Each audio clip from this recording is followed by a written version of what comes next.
The heat in Mississippi didn't just sit in the air. It pressed down, heavy, suffocating, like something alive. In the summer of 1873, men like Charles Thornton believed they owned everything beneath that heat. The land, the house, the people, and especially the ones who couldn't fight back. Clara arrived on a Monday morning. No ceremony, no welcome, just a transaction completed, and a new life assigned. She carried everything she owned in a small cloth bundle: 2 dresses, a worn shawl, and a ribbon her mother had tied in her hair the day they were separated. She never took it off. The Thornton estate sat on a rise above the cotton fields. White columns, wide porches, magnolia trees swaying like nothing in the world was wrong. From a distance, it looked like peace. Up close, it was something else entirely. 1,500 acres, 43 enslaved people, and one man who believed control was the same thing as power. Charles Thornton, 38 years old, educated, respected, and completely without mercy. He didn't shout unless he needed to, didn't punish unless it made an example. But when he did, no one forgot. Clara was purchased for a specific purpose. Not the fields, not the kitchen, the nursery. A 5-year-old girl named Margaret. Blonde curls, blue eyes, already learning how power worked in that house. Keep her clean, keep her quiet, be available at all times. Those were the only instructions Clara received. And one more, unspoken, but understood. Stay invisible. But Clara had already learned something most people on that plantation never realized. You didn't survive by being invisible. You survived by being underestimated. Because Clara could read. It was something no one here was supposed to know. Her last mistress had taught her in secret. Late nights, closed doors, whispered words over borrowed books.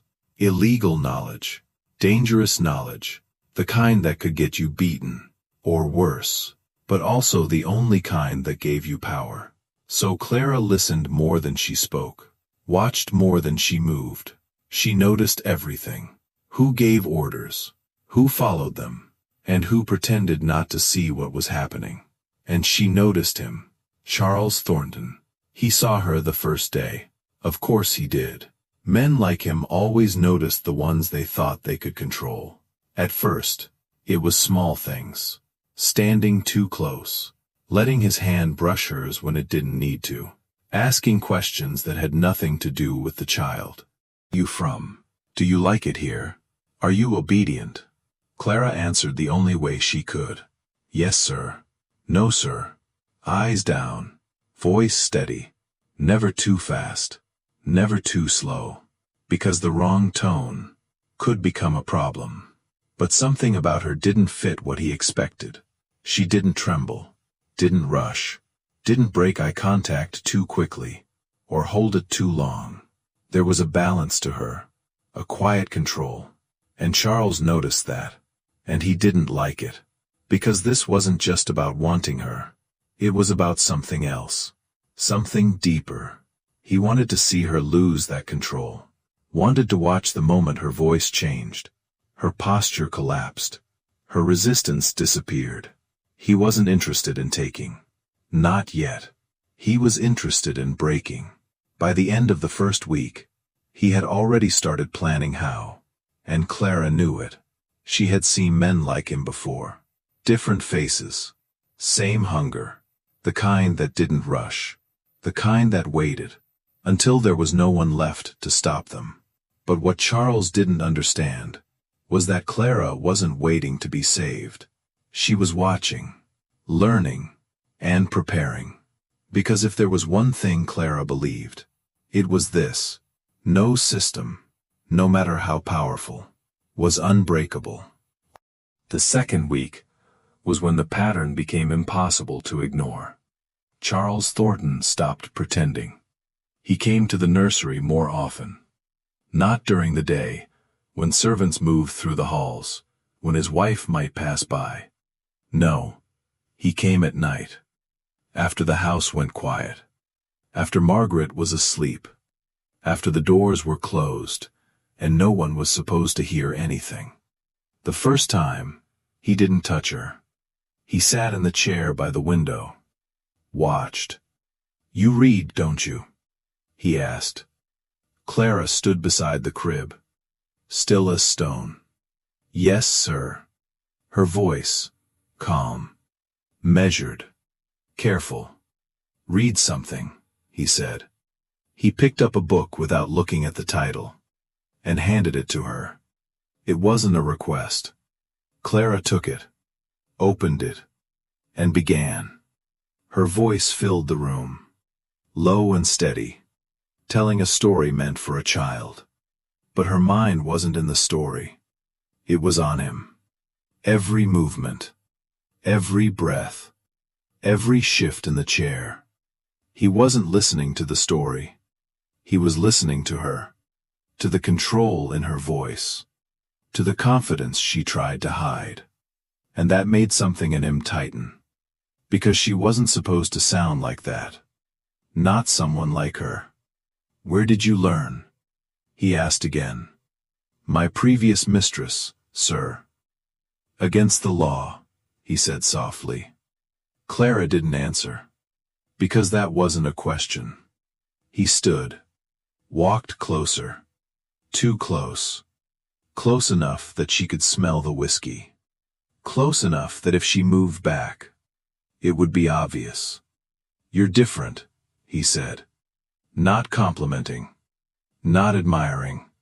Studying. And then, his fingers brushed her wrist. Light. Deliberate. Testing. Clara didn't pull away. Because pulling away would make it worse. But she didn't respond either. No flinch. No reaction. Nothing. And that was what changed everything. Because Charles wasn't used to that. He was used to fear. To trembling. To pleading. Not stillness. He smiled. But there was no warmth in it. "We'll see how long that lasts," he said quietly. And then he left. Clara didn't move for several seconds. Not until she heard his footsteps fade completely. Only then did her hand tighten. Just slightly. She had been here before. Different plantation. Different man. Same moment. The moment before it begins. And she knew what came next. It always followed the same steps. Curiosity. Interest. Obsession. Then, ownership. Over the next few days, he returned again, and again, and again, each time staying longer, each time pushing a little further. A question that lingered too long. A hand that stayed a second too late. A silence that meant more than words. And always, after Margaret was asleep. Because he wasn't careless. He was calculated. And that made him more dangerous. But Clara wasn't alone anymore. Someone else had started noticing. Abigail Fortin. She didn't say anything at first. Didn't intervene. Didn't ask questions. But she watched. The longer visits. The closed doors. The tension in the air when Charles left the room.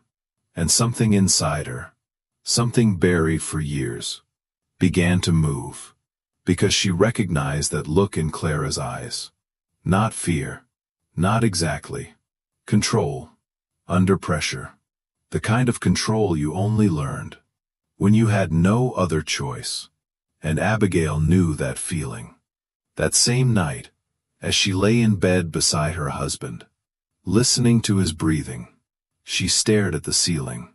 And for the first time in years, she didn't feel numb. She felt something else. Anger. Because she knew exactly what he was going to do. And this time, she wasn't sure she could ignore it.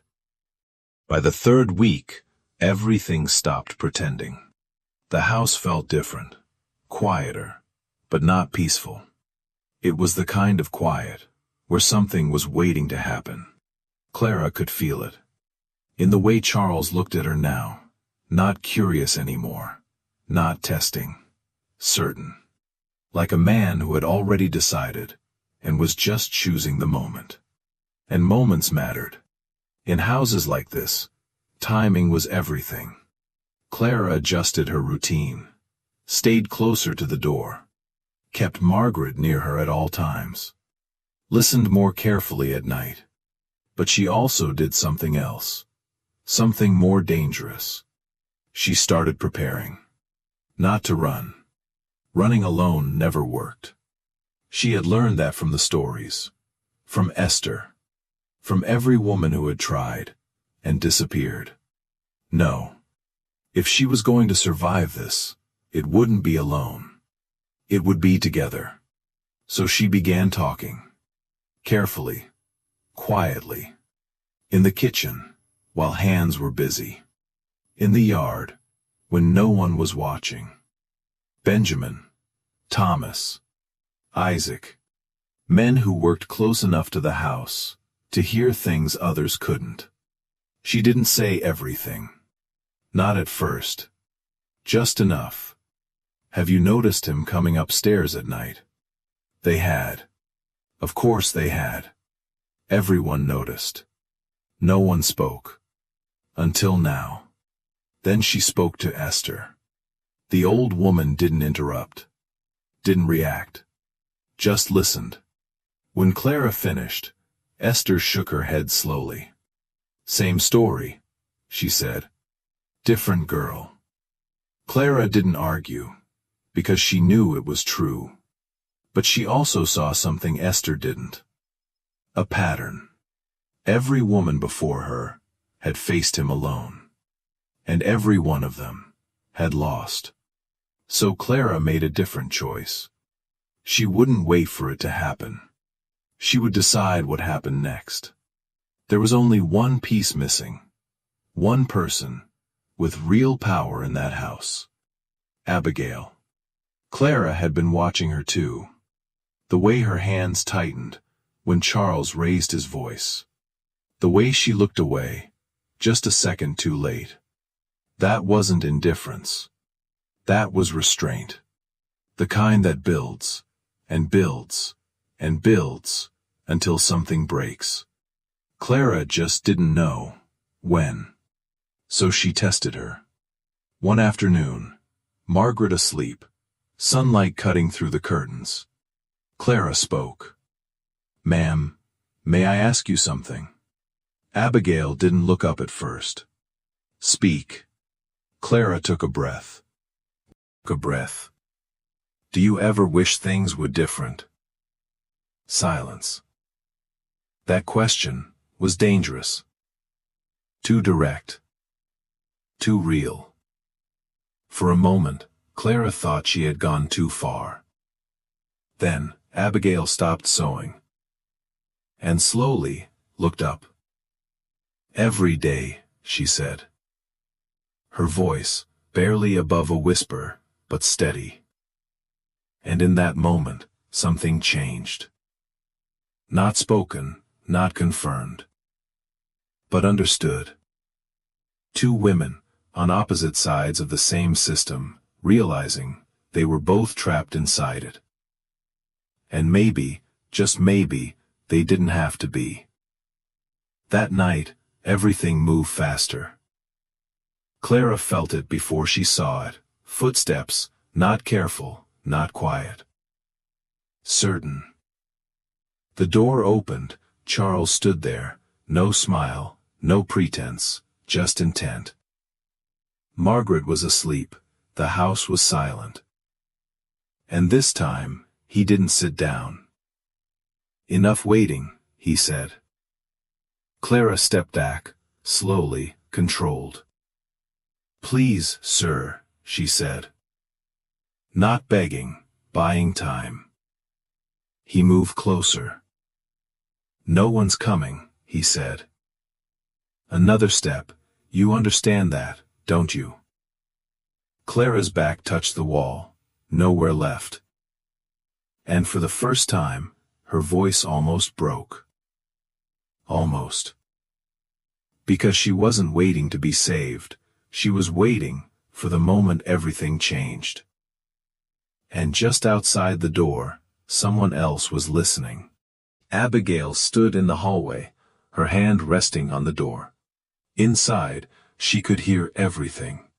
Charles's voice low, controlled. Clara's tight, holding. And something else. Movement, resistance. For a moment, Abigail didn't move, because this was the moment she had avoided for 15 years.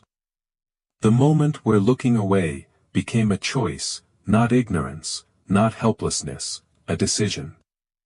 Her fingers tightened on the handle. Her mind raced.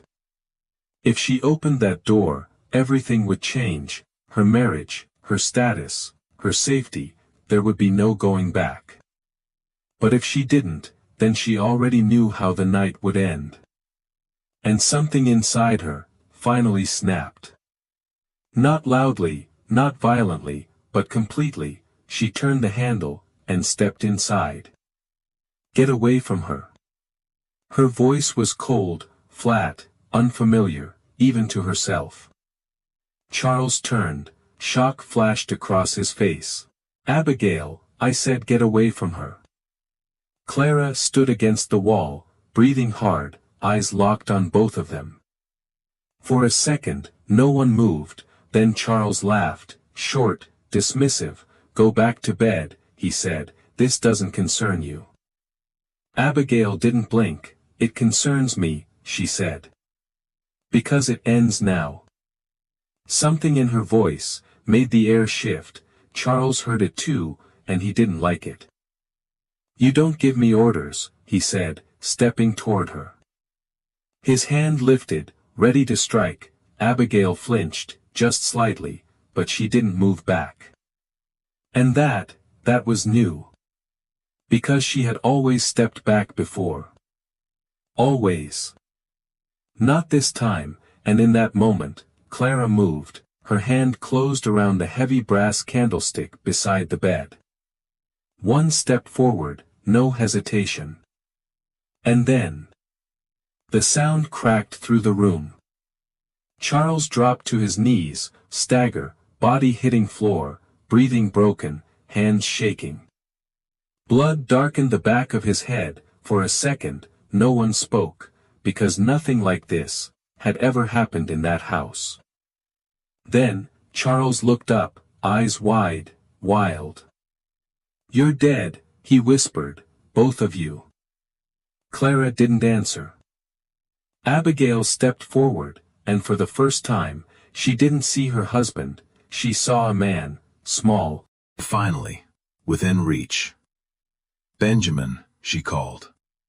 Thomas, Isaac. Her voice carried, sharp, commanding. Within moments, the men appeared in the doorway. They saw everything. Charles on the floor, Clara holding the candlestick, Abigail standing, completely still. And they understood. This wasn't a mistake. This was a turning point. Tie him, Abigail said. No hesitation now. No doubt. The men looked at each other. Just once. Then moved. Charles fought, weakly, shouting, threatening. But it didn't matter. Because for the first time in his life, no one was listening. They dragged him out of the room. Down the hallway. Down the stairs. Out into the night. Clara followed. Abigail beside her. Neither spoke. But something had changed. Not just in the house. In them. Because whatever happened next, there was no going back. The barn stood at the edge of the property. Dark. Isolated. The kind of place where things ended. Or began. The barn door creaked open. Inside, darkness, dust, and the smell of old hay and something forgotten. They dragged Charles to the center, his boots scraping, breathing uneven. For the first time, he wasn't in control of where he stood, and he felt it. Fear, real fear. Up, Abigail said. The rope went over the beam. Hands pulled, tight. Charles was lifted, just enough, feet barely touching the ground, helpless, exactly where he had put others, for years. Abigail stepped closer, her face calm, too calm. 15 years, she said quietly. 15 years I watched you do this. Her voice didn't shake, didn't rise, but every word landed. You hurt people. You broke them. You took whatever you wanted, because you thought you could. Charles tried to speak. You don't understand. Abigail raised her hand. Silence. No, she said. I understand perfectly. She turned, looked at Clara. Tell him.